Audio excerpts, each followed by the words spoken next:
नमस्कार दोस्तों, स्वागत है आपका आज के मुख्य समाचारों में। जी हां दोस्तों, आपको यहां पर देखने को मिलेंगी सुबह से लेकर शाम तक की तमाम बड़ी खबरें मुख्य समाचार ब्रेकिंग न्यूज अपडेट्स के रूप में। तो चलिए दोस्तों, जान लेते हैं आज की पहली बड़ी खबर। पूजा खेड़कर अब आईएएस ऑफिसर नहीं, यूपीएससी ने सिलेक्शन रद्द किया, कोई एग्जाम भी नहीं दे पाएंगी, पहचान बदलकर परीक्षा दी थी। जी हां दोस्तों, ट्रेनी आईएएस ऑफिसर पूजा खेड़कर अब अफसर नहीं रहेगी। यूपीएससी ने बुधवार 31 जुलाई को उनका सिलेक्शन रद्द कर दिया और कहा कि वह भविष्य में भी यूपीएससी का कोई एग्जाम नहीं दे पाएंगी। पूजा पर उम्र, माता पिता की गलत जानकारी, पहचान बदलकर तय सीमा से ज्यादा बार सिविल सर्विसेज का एग्जाम देने का आरोप था। यूपीएससी ने दस्तावेजों की जांच के बाद पूजा को सीएसई 2022 नियमों के उल्लंघन का दोषी पाया है। चलिए दोस्तों, जान लेते हैं अगली खबर। वायनाड में लैंडस्लाइड से अब तक 243 मौतें, 240 अभी भी हैं लापता। अमित शाह बोले, केरल को एक हफ्ते पहले अलर्ट किया था, राज्य सरकार ने ध्यान नहीं दिया। जी हां दोस्तों, केरल की वायनाड में तेज बारिश के बाद लैंडस्लाइड में मरने वालों की संख्या 243 हो गई। 130 लोग अस्पताल में हैं, जबकि 240 से ज्यादा लोग अभी भी लापता हैं। वहीं दोस्तों, लैंडस्लाइड सोमवार देर रात 2 बजे से 4 बजे के करीब मुंडकई, चूरमाला, अंटामाला और नूलमुझा गांव में हुई थी। इनमें घर, पुल, सड़कें और गाड़ियां बह गई। Army, air force, NDRF, SDRF, police और डॉग स्क्वाड की टीमें रेस्क्यू में जुटी हुई है। दोस्तों, देर रात तक 1000 लोगों का रेस्क्यू किया गया, 3000 लोगों को राहत शिविर में भेजा गया है। चलिए दोस्तों, जान लेते हैं अगली बड़ी खबर। नरेंद्र मोदी ने लिखा, अनुराग ठाकुर की लोकसभा स्पीच जरूर सुने। कांग्रेस बोली, प्रधानमंत्री ने संसदीय विशेषाधिकार का उल्लंघन किया, यह बेहद अपमानजनक और असंवेदनशील टिप्पणी है। जी हां दोस्तों, संसद का मानसून सत्र चल रहा है। अनुराग ठाकुर के बजट पर दिए गए भाषण पर विवाद हो रहा है। प्रधानमंत्री मोदी ने अपने एक्स पर लिखा कि अनुराग ठाकुर की लोकसभा में दी गई स्पीच जरूर सुने, इसमें तथ्यों और हास्य का परफेक्ट मिक्स है। यह भाषण इंडी गठबंधन की गंदी राजनीति को उजागर करता है। मोदी के इस बयान को कांग्रेस ने संसदीय विशेषाधिकार का उल्लंघन, बेहद अपमानजनक और असंवैधानिक टिप्पणी करार दिया। कांग्रेस ने यह भी कहा कि अनुराग ठाकुर का भाषण दलितों, आदिवासियों और पिछड़ा वर्ग को नीचा दिखाता है। अनुराग ठाकुर ने 30 जुलाई को लोकसभा में कहा था कि उनकी जाति का पता नहीं और वे जाति जनगणना की बातें करते हैं। अनुराग ने अपने बयान में किसी का नाम नहीं लिया था। विपक्ष ने आरोप लगाया था कि अनुराग ने राहुल गांधी के लिए ऐसा कहा। बयान को लोकसभा की कार्यवाही से हटा दिया गया है।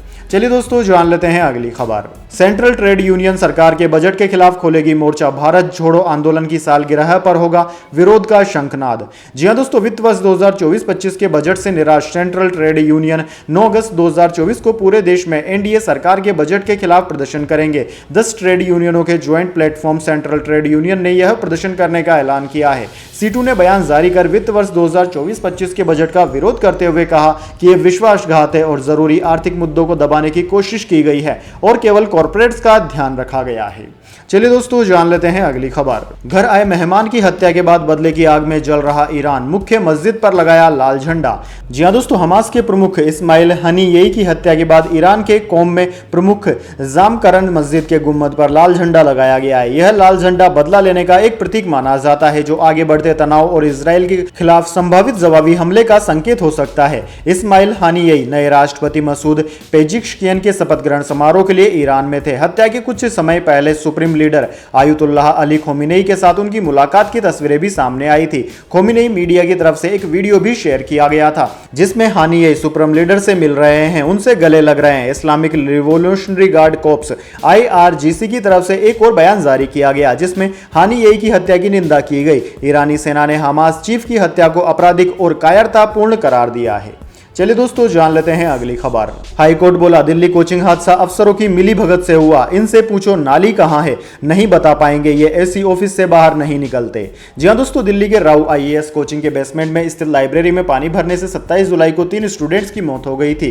कुटुंब ट्रस्ट की याचिका पर दिल्ली हाईकोर्ट के एक्टिंग चीफ जस्टिस मनमोहन और जस्टिस तुषार राव की बेंच ने municipal corporation of Delhi MCD को जमकर फटकार लगाई। बेंच ने कहा कि इस तरह की घटनाएं सिस्टम की नाकामी है, ये सब अफसरों की मिलीभगत से हुआ है, सभी ब्लेम गेम खेल रहे हैं, किसी एक की जिम्मेदारी तय करनी होगी। MCD अधिकारियों से पूछो कि नाली कहां है तो नहीं बता पाएंगे, क्योंकि वे अपने एसी ऑफिस से बाहर ही नहीं निकलते हैं। जूनियर अफसरों को सस्पेंड करके कुछ नहीं होगा।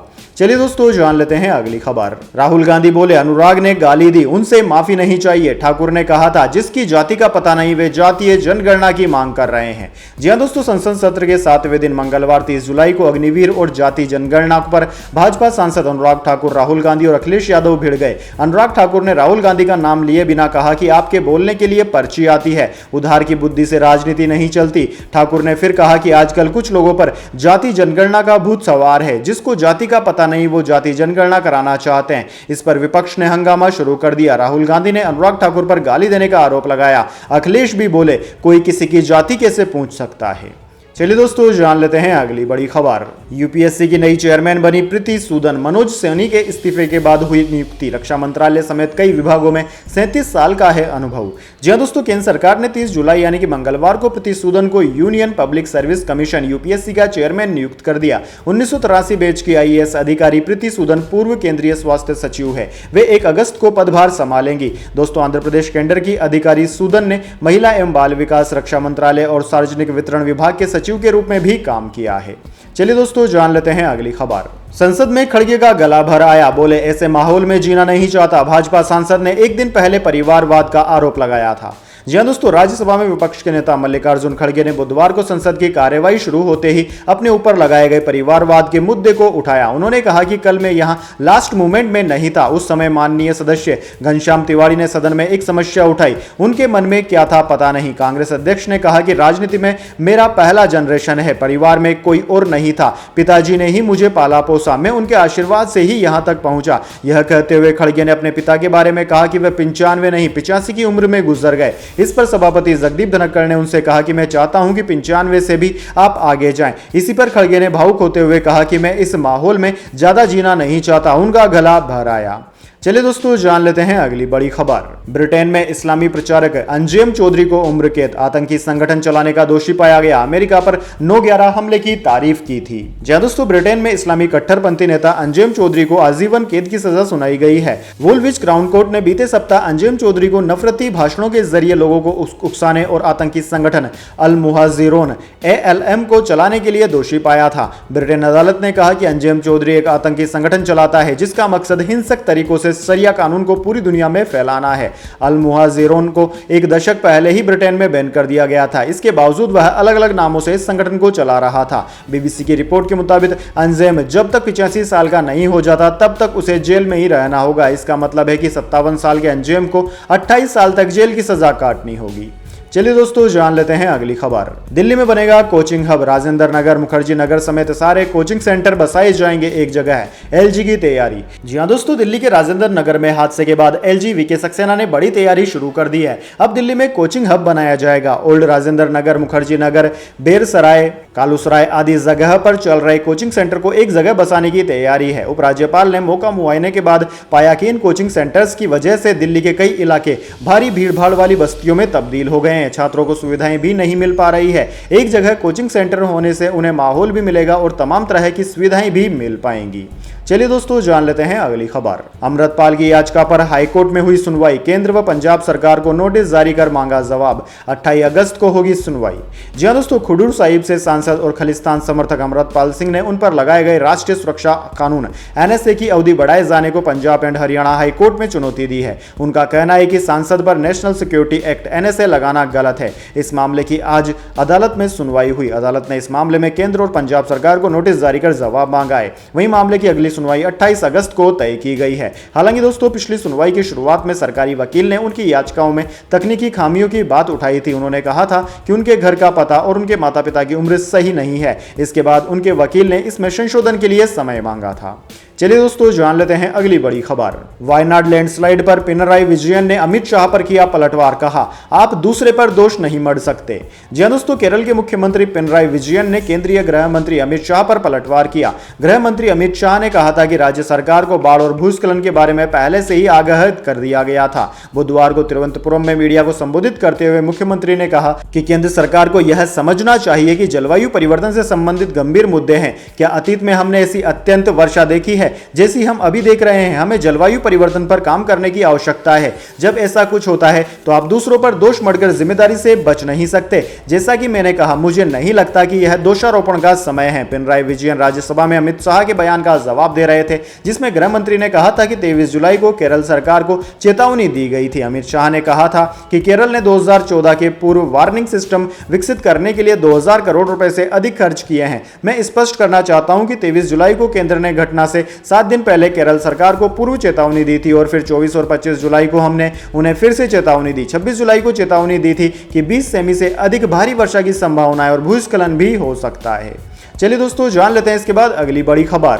देश का मानसून ट्रेकर दिल्ली एनसीआर में तेज बारिश से 10 फ्लाइट डाइवर्ट, सड़कों पर जलभराव से जाम, झारखंड में बिजली गिरने से 10 की हुई मौत। जी हां दोस्तों, देश के मध्य, पश्चिम और दक्षिणी राज्यों में मानसून जमकर सक्रिय है। मौसम विभाग आईएमडी ने बुधवार को 24 राज्यों में भारी बारिश का अलर्ट जारी किया। दिल्ली एनसीआर में बुधवार शाम को जोरदार बारिश हुई। राजधानी दिल्ली, नोएडा, ग्रेटर नोएडा, गाजियाबाद के कई इलाकों में पानी भर गया। दिल्ली आने वाली 10 फ्लाइट्स को डाइवर्ट कर दिया गया। उधर दोस्तों, यूपी में कई जिलों में आज भारी बारिश हुई। लखनऊ में विधानसभा भवन की छत से पानी टपकने लगा। विधानसभा परिसर में भी पानी भर गया। इस वजह से सीएम योगी आदित्यनाथ को दूसरे रास्तों से निकलना पड़ा। उधर दोस्तों, झारखंड में बिजली गिरने से मंगलवार को 10 लोगों की मौत हो गई। वहीं मध्य प्रदेश में मानसून की एंट्री के 38 दिन में ही सीजन की आधी यानी कि 50% बारिश हो गई। प्रदेश में एक और स्ट्रॉन्ग सिस्टम एक्टिव हो रहा है, जिसके असर से बुधवार से एक बार फिर झमाझम बारिश हो सकती है। चलिए दोस्तों, जान लेते हैं इसके बाद अगली बड़ी खबर। लेकिन उससे पहले मेरी आपसे एक छोटी सी रिक्वेस्ट है, अगर दोस्तों आपको अभी तक हमारी न्यूज़ पसंद आई है तो इसे एक छोटा सा लाइक जरूर दे दीजिए, और अगर आपको पसंद नहीं आई है तो बेशक आप डिसलाइक भी कर सकते हैं। लेकिन दोस्तों, लाइक और डिसलाइक जरूर कीजिए, क्योंकि दोस्तों यही हमारी मेहनत का फल होता है और इसी से हमें पता चलता है कि आपको हमारी वीडियोस पसंद आ रही है या नहीं। तो चलिए दोस्तों, जान लेते हैं अगली बड़ी खबर। सेंसेक्स 285 अंक चढ़कर 81,741 पर बंद हुआ। निफ्टी में भी 93 अंक की तेजी रही। मारुति का शेयर 4% चढ़ा।